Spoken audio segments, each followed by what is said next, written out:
I found this Tchotchke more difficult to make than those in the past. First off, some of the videos we were to watch didn't work or wouldn't play fully through. Therefore, I had to use my own electorate skills to find out the information we were supposed to know about the multiple chapters for the beginning of Ulmer's Avatar Emergency.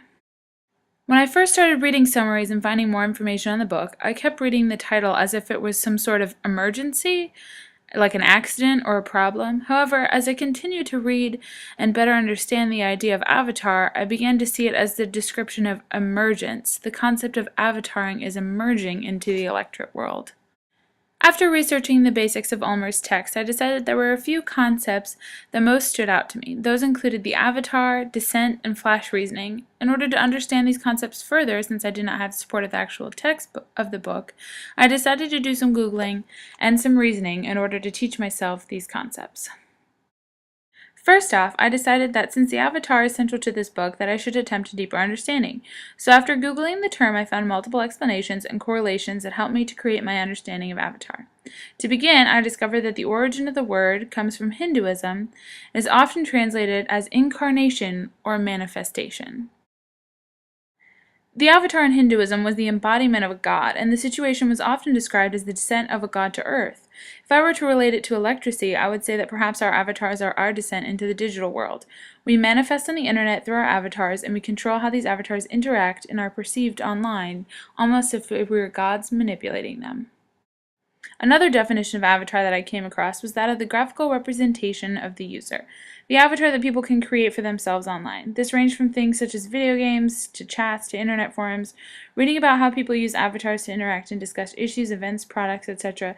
made me think of the user comments that can be made for sites like YouTube, etc.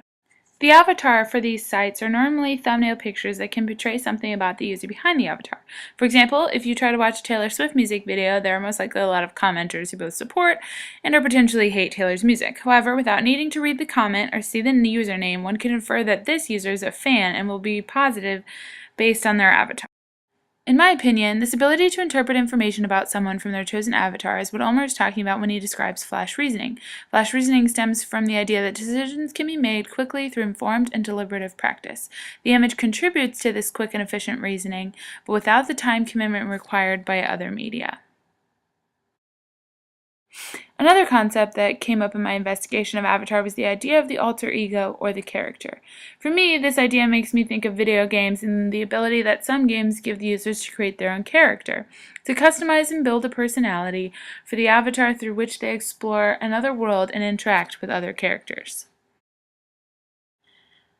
While following this line of reasoning, I began looking into different games that allow for the creation of an avatar. The one that I found that seemed to be very in-depth was the virtual world called Second Life.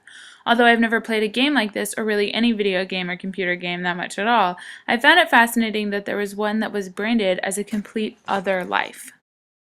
In Second Life, you can live multiple lives, you can virtually recreate yourself, or you can create an entirely new persona.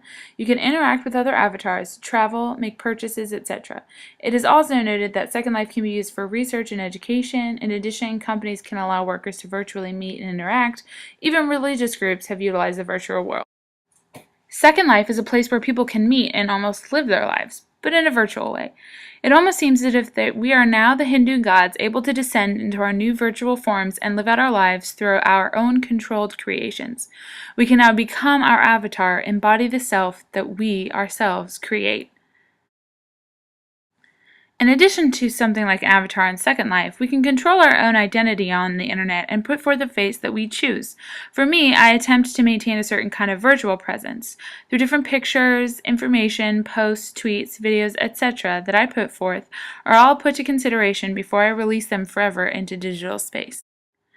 My avatar is built through a compilation of my virtual presence. I have a Facebook, a Twitter, LinkedIn, Vine, Google+. I also play social games, and I control all of these myself and present a certain identity that I want others to see and apply to me. My avatar is essentially my virtual identity.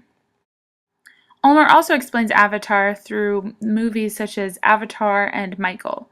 These movies both have the theme of some person or entity being transferred to a different body and adapting, living, making decisions, and creating their own identities. In the first, a man's mind is transferred to the body of an alien, and in the other, an angel takes human form. These movies both relate to Ulmer's idea of Avatar and show you how the concept has been applied. We understand that there are ways for us to present ourselves so that we can change the world we choose to inhabit.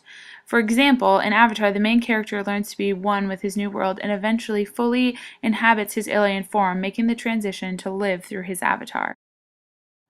Ulmer also explains that Avatar, the movie, portrays the myth of a Western. The new settlers move in and try to oust the natives, who fight back for their home and their freedom. Because it is a myth, there are certain types of characters, plot points, developments, etc. that you expect or at least are not surprised by within the movie.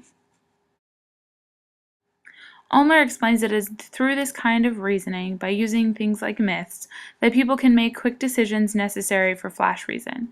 We understand that there are certain myths and traditions and stereotypes that help us make decisions, which now that the world has been removed from the influence of time and geographic space, is all the more important.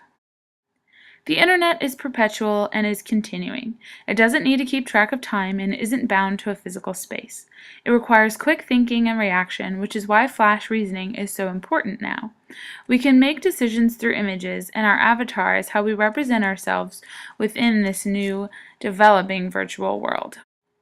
Overall, there has been a shift in thinking, in representation, in our identity, in our lives, and where we live them at times.